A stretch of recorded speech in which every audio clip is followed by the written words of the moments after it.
About a week ago, an article was published in the National Review by Rich Lowry titled, "Sorry Everyone, Oswald Still Acted Alone."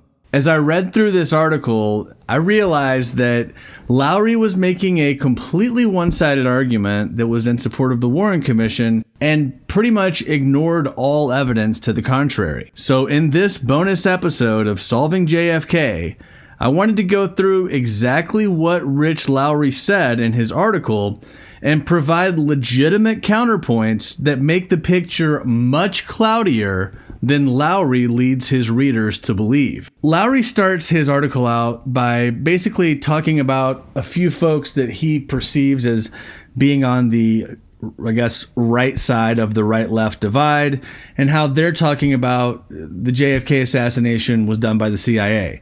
Specifically, he mentions Sean Davis of the Federalist, who's talking about the Trump assassination attempt, and then he goes on to say, hey, you know, they did it to Kennedy, and they did it to Kennedy's brother, and they tried to do it to Trump. So sort of, you know, he's saying the CIA did it. You also have Donald Trump Jr. saying the same thing. You've got Tucker Carlson. You got Ron Paul saying, quote, "I don't think it's a controversial statement anymore to say that the CIA, especially former director Allen Dulles, was involved in the assassination." And, you know, Ron Paul even called it a coup. So there are, you know, he also talks about Rob Reiner and the show Who Killed JFK, his podcast. By the way, Rob Reiner is not on the right. So now I'll say that, you know, folks who are in the public sphere and just jump to the point that the CIA is responsible for the assassination really have an obligation to know this case very, very well, because everything is disputed. And, we have not yet gotten to covering the CIA in depth on Solving JFK, but we have covered most of the primary evidence. We have covered almost all of Lee Harvey Oswald's life. And it's certainly possible that the CIA is a candidate for who could have been behind it. But the implications of that are so grave that I think it's necessary to expect people who are in the public sphere who say that to be able to back up their case, right? So to the extent that's Lowry's point, which it's not, that's kind of what I think about all this when it comes to just jumping to the conclusion that the CIA did it. It's all disputed. You're going to have to make your case anyway, so you better know all the granular details if you choose to opine on this topic. I'm going to read one little section here, how Lowry sort of sums up his first section. He says, quote, "That such conspiracy theories have so long endured and in fact found new converts on another part of the political spectrum is a stunning victory of paranoia over reason and fiction over fact. For all its consequence, the JFK assassination is an uncomplicated murder case. In fact, the simplicity of the case is inversely related to the complex mental gymnastics necessary to implicate anyone other than Lee Harvey Oswald. There's a reason that the Dallas police almost instantly solved it. It doesn't matter to the conspiracy theorists that, despite all the effort devoted to the attempt, they've come up with no evidence for their claims, while they reject the massive evidence pointing to Oswald acting alone. They recycle the same old misunderstandings of the facts, not knowing or caring that they've been debunked long ago." Mr. Lowry says that he relies solely on Gerald Posner's Case Closed and Vincent Bugliosi's Reclaiming History. And while both of those books are important ones to have if you want to have a full picture of the case and know what all the arguments are, including all of the Warren Report defense arguments, those books take a very clear position and leave out or underemphasize a lot of important evidence. So I want to take this as an opportunity to go through Lowry's article and just kind of raise a few issues on some propositions of facts that I don't think are factually supported. So let's go ahead and just go through the article. Lowry says that almost all of the witnesses thought that the shots came from the school book depository, but that's not actually true. Vincent Bugliosi is one of the authors that Lowry is relying upon. And Bugliosi himself says that of the 88 witnesses who expressed an opinion on where the shots came from, 40 said the grassy knoll and 41 said the school book depository. 7 said the shots came from somewhere else. So that's 40 for the grassy knoll versus 41 for the school book depository. The next thing that Lowry says is that multiple witnesses saw a man with a rifle in the 6th floor window. That is a true statement. But when we unpack the detail behind that, we're going to see that it doesn't really mean that Oswald's guilty just because multiple witnesses saw a man with a rifle on the 6th floor. Let me explain what I mean. There's a guy, Howard Brennan. He's the star witness for the Warren Report. And he is standing across the street, leaning up against a little fountain wall. And he says that he looks up to the 6th floor window and he sees, according to the Warren Report, he sees Oswald in that window as he's looking across the street and up 6 stories. But on the night of the assassination, Howard Brennan was given the opportunity to identify Oswald at the police station, and he said that that didn't look like the man that he saw, and he could not confirm that that was Lee Harvey Oswald. If you go to Dealey Plaza and you look up yourself, I think you'll be satisfied that you'd be able to tell if someone had a hat or had glasses, maybe the complexion of their skin, but you wouldn't be able to tell what someone's face looked like from that far away, especially if you'd never seen them before. Another potential witness who saw a man with a rifle on the 6th floor window is Amos Ewens. He said that he saw a man with a pipe in a high window and it was held by a guy with a bald spot on his head. But Oswald didn't have a bald spot. Lowry also could potentially be talking about Bob Edwards and Ronald Fisher, who say that they saw a white guy in the window from the street, but they didn't identify him as Oswald. Or he could be talking about Carolyn Walther, who said that she saw a shooter in the window, and she also saw a man standing behind the shooter wearing a brown sport coat. And of course, if there's a man behind the shooter, then that's 2 people. That's not Oswald alone. Or I suppose Lowry could be talking about Arnold Rowland, who said that he saw a man with dark hair with a rifle on the 6th floor in a window around 12:15, at the same time when Oswald was still on the 2nd floor, according to witness Carolyn Arnold. Lowry also says that the police had an accurate gunman description within minutes, but the gunman's description was a slender white male, about 30 years old, 5 feet 10 inches, weighing 165 pounds. Oswald was actually a little younger, but this description's not too far off. It's just that it came from Howard Brennan, who again was standing across the street pretty far away, looking 6 stories up, and there's no way from where he was standing that he'd be able to tell how tall someone was in that position. So by no means can we say that Brennan reliably identified the gunman within minutes.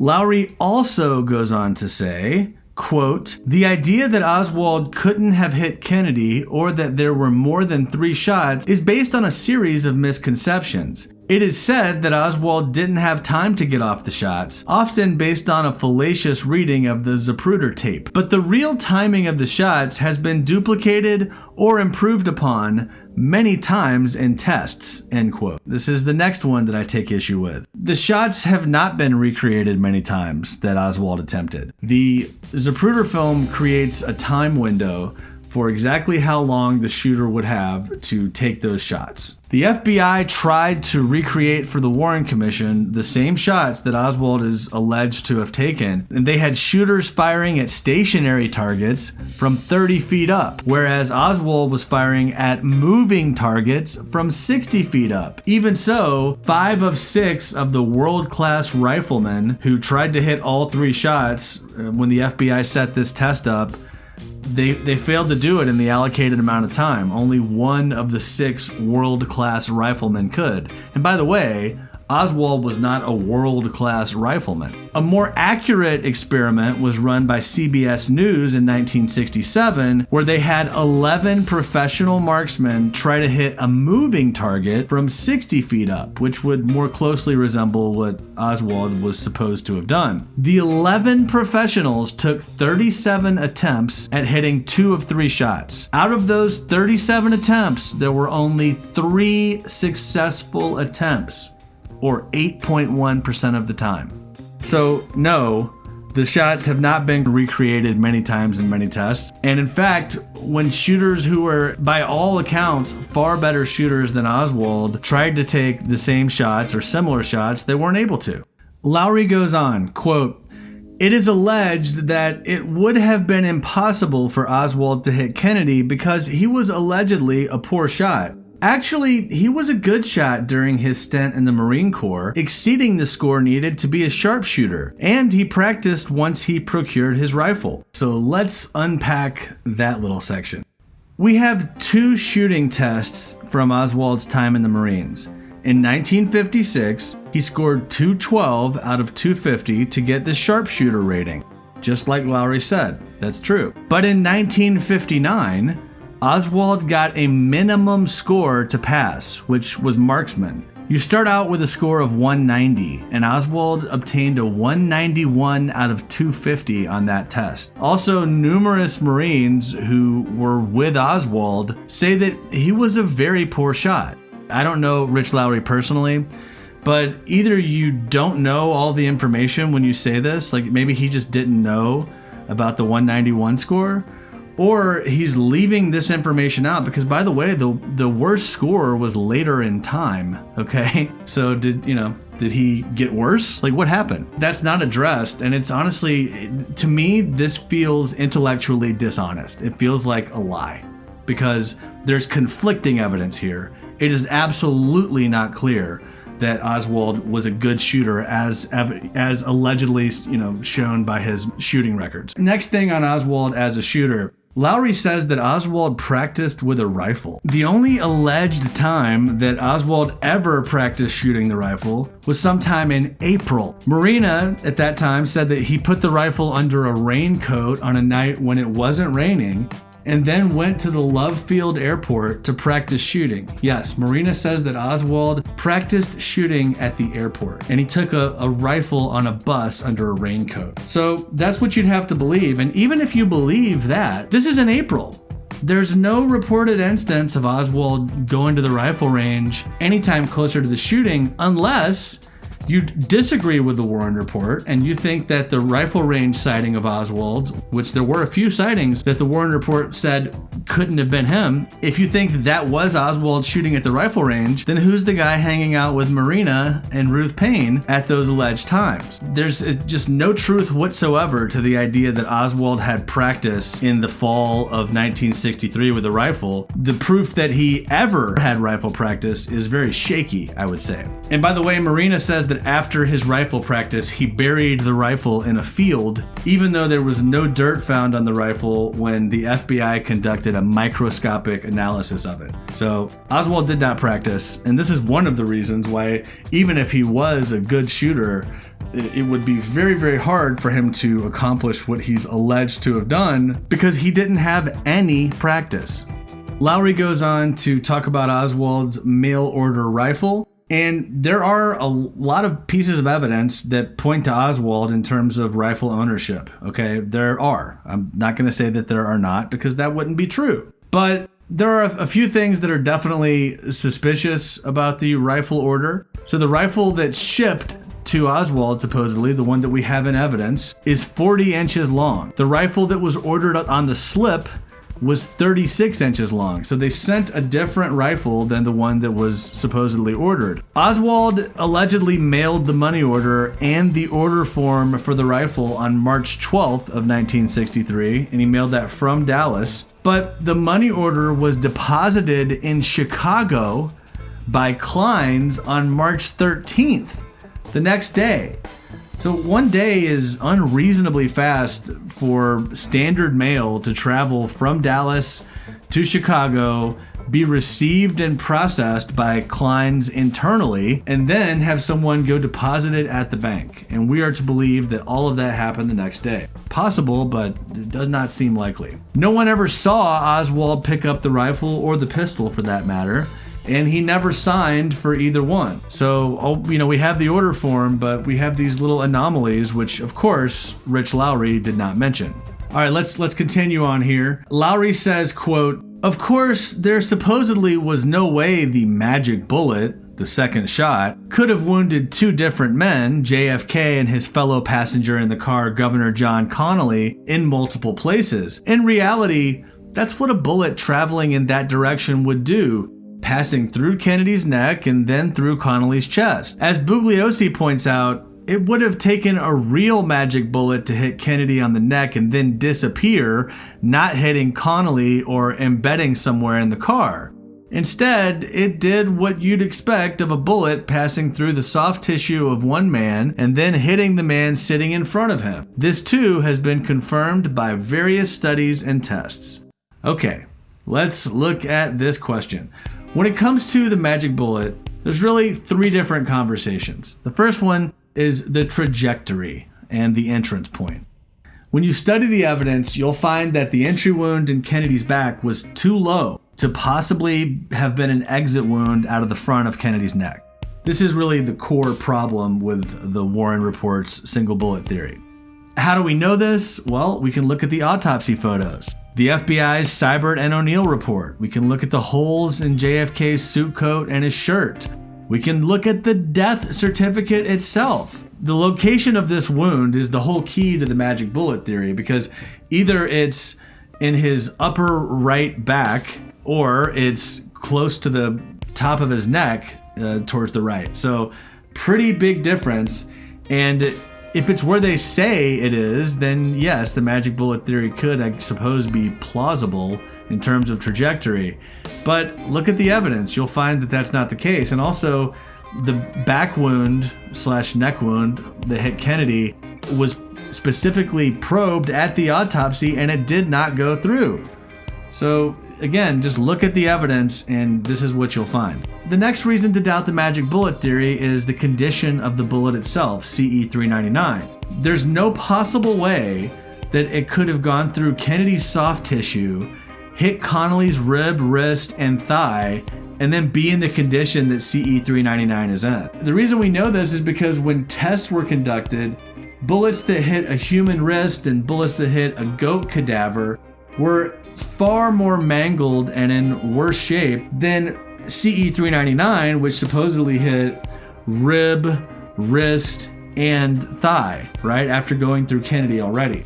Also, just very basic exercise here. I encourage you to go look at CE 399 and then look at the fragments that were taken from Governor Connolly's body, which supposedly came from the CE 399 bullet, and you tell me where on that bullet those fragments go. And what you'll find is there's nowhere for them to go because the fragments did not come from that bullet. The last thing on CE 399 is the chain of custody.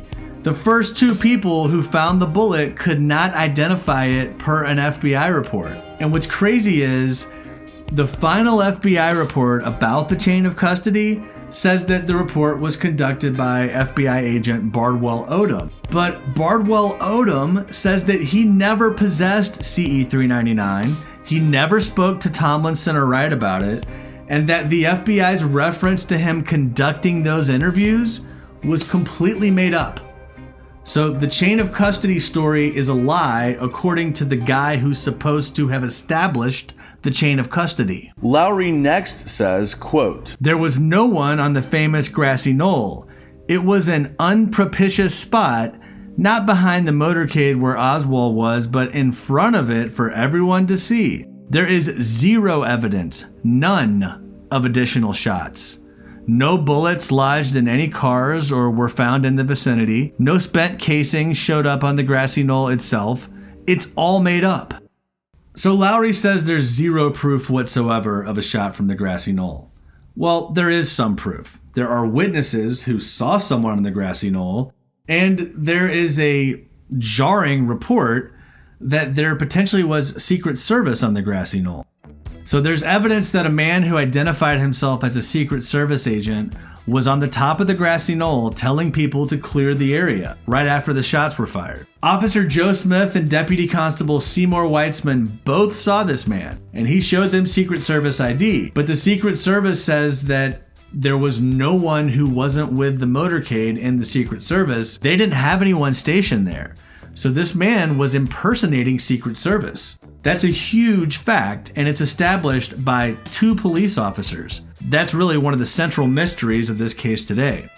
3 railroad workers, S.M. Holland, Richard Dodd, and Leon Simmons, were on the nearby railroad bridge and ran over to behind the picket fence on the grassy knoll when they saw a puff of smoke come out from under the trees around the time the shots were fired. Lee Bowers, who had a great view of the entire scene, he was in the railroad tower, says that he saw two men standing behind the fence at the top of the grassy knoll, and he saw a flash of light around the time of the shooting. Also, there's Ed Hoffman, a deaf mute, who says that he saw the shooter fire a shot and then toss the gun to a man in work clothes who broke the gun down by twisting it and walked down the railroad track. And there's a lot more too. This is not all.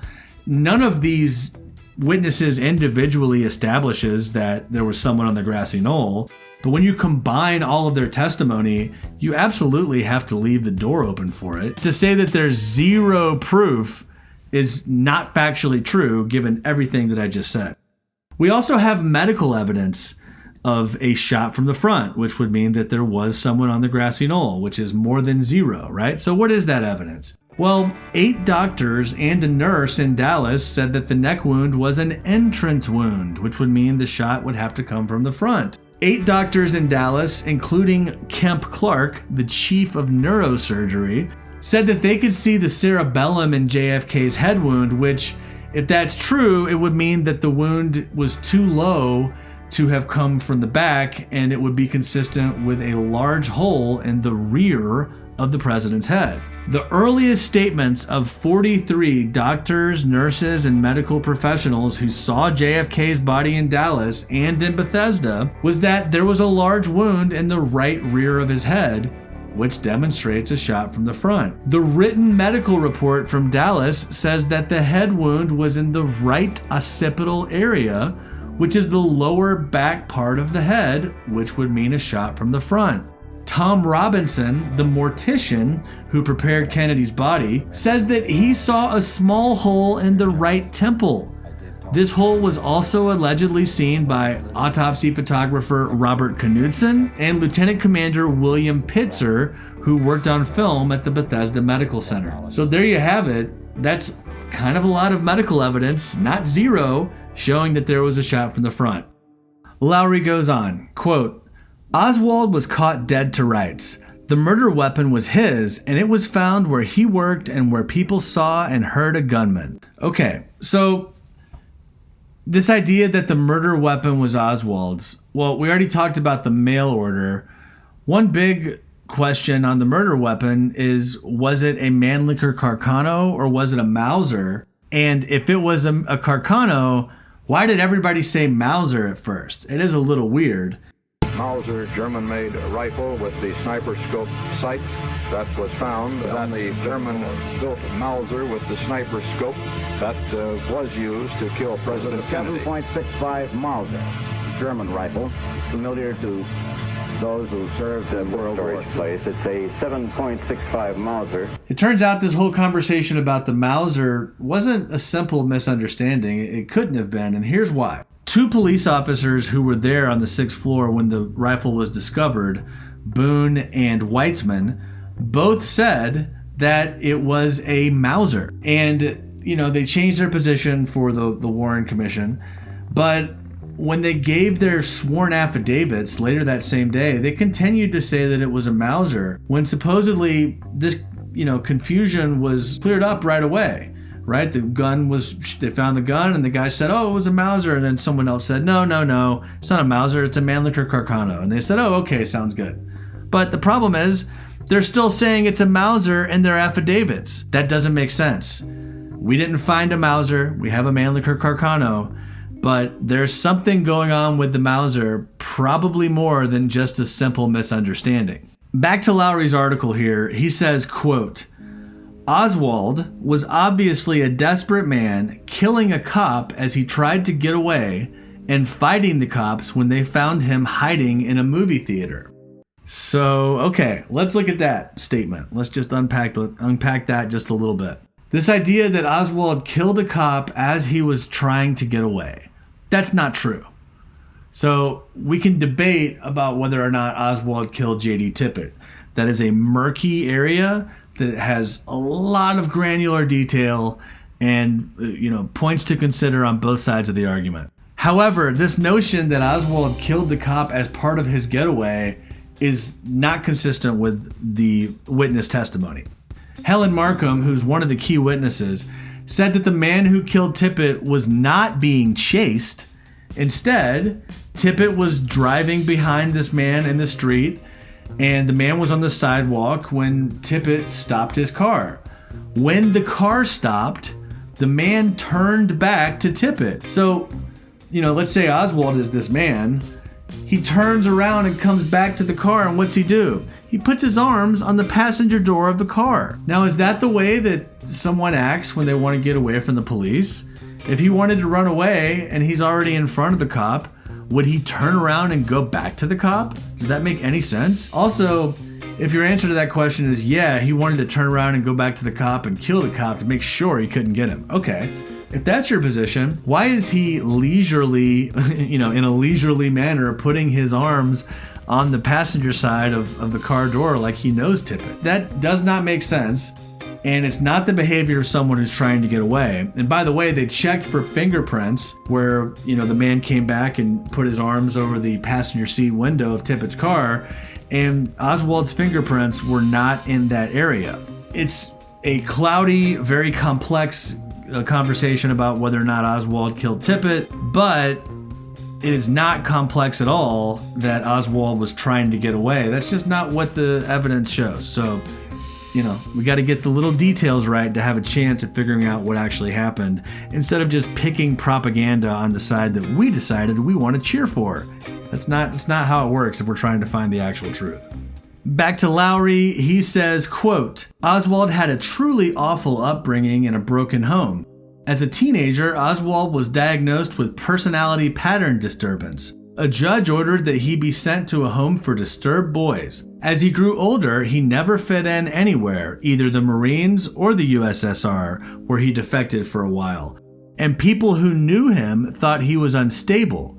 He tried to kill himself in the Soviet Union. All right, so this idea that Oswald tried to kill himself in the Soviet Union and was ordered to go to a home for disturbed boys, I just want to put, some context around each of those claims. He never actually went to a home for disturbed boys because his mom skipped the hearing and they moved to New Orleans. But it is true that a judge did, make that determination, and it was going down that route. But he didn't actually, he was ordered to go there, but he didn't actually go. Regarding this so-called suicide attempt, the article uses that to show, hey, this is a crazy guy, and he had a bad upbringing, and he's still really just struggling with his mental health. But when we look at what the doctor said who treated Oswald in Russia, she said it was a, quote, show suicide, since he had been refused political asylum, which he had been demanding. So this is the doctor that treated him in Russia that said, no, he just did it for show. He wasn't actually trying to take his own life.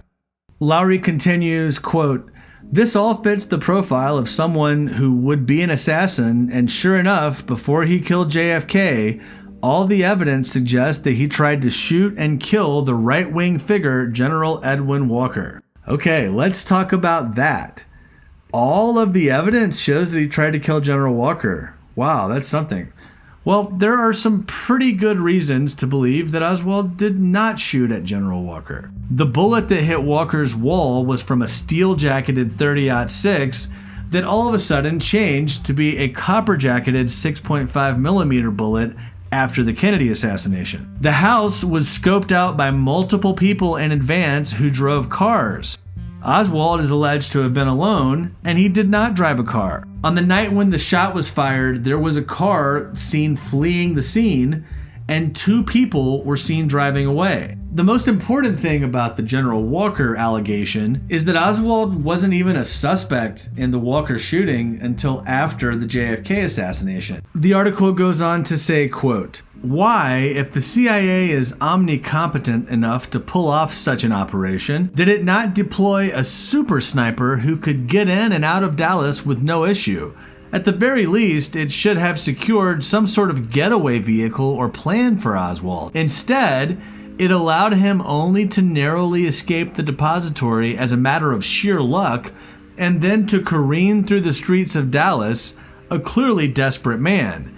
Then it permitted him to be interrogated by the police for days when he could have unraveled the entire plot instead of acting like a guilty as hell lone gunman. This argument by Lowry really misstates and misunderstands what the conspiracy argument is. You know, I don't know if Lowry is someone who has read any other books aside from Posner and Bugliosi, but if he's read any of the, conspiracy / critic leaning books, he would know that there's not anyone who believes that Oswald was a CIA assassin. You're successfully defeating an argument that no one believes. I believe that's called straw manning, right? That's what's happening here. No one thinks Oswald was hired as a CIA assassin. The argument is that he was a CIA asset who was used to infiltrate leftist groups. This becomes clear when you look at Oswald's time in New Orleans in the summer of 1963. He's working for Guy Bannister, handing out flyers for Fair Play for Cuba. Some of these materials are stamped with Guy Bannister's office. Yes, there's all asterisks and disclaimers, and you got to zoom into it, and there's nuance. But if you study the case, you'll find that to the extent there is an Oswald connection, it's not as a secret double agent assassin. And by the way, there are dozens of instances of Oswald being impersonated.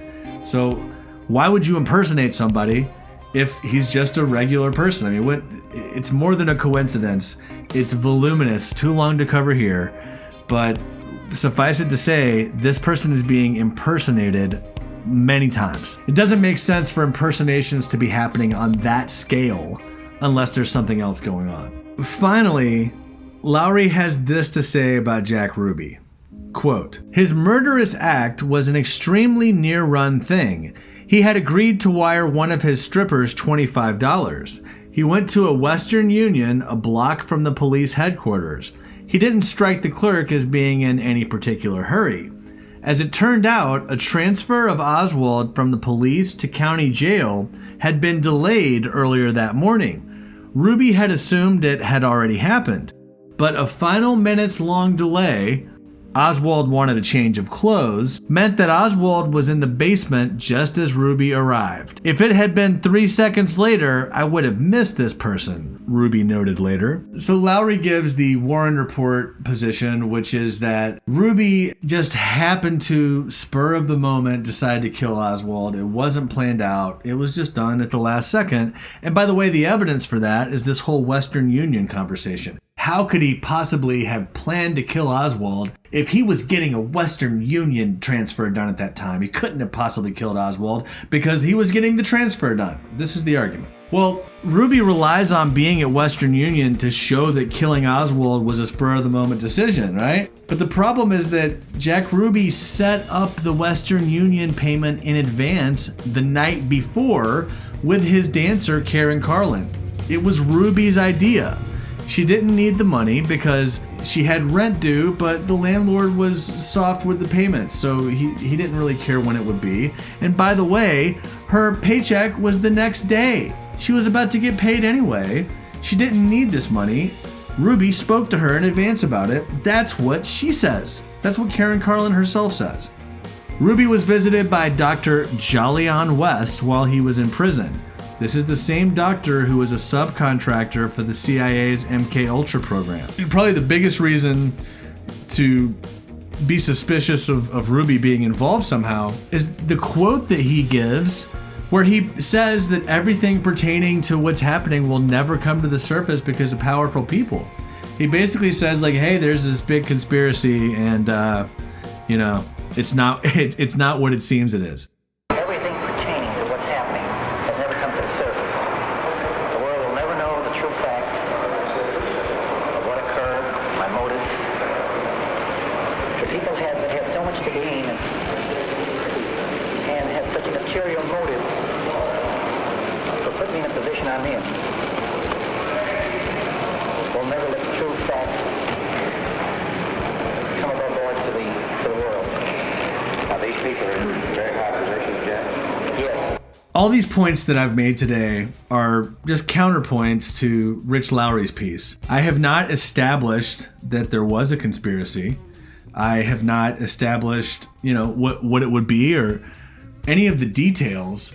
But what I have done is lay out the very, very basic, extremely high-level case for the counterpoints to be made against these specific assertions by Lowry. And I think when you look at this information, you'll find that the case is far more interesting than Lowry says it is, far more confusing, and you'll likely come to the conclusion that Lee Harvey Oswald did not act alone to kill President Kennedy.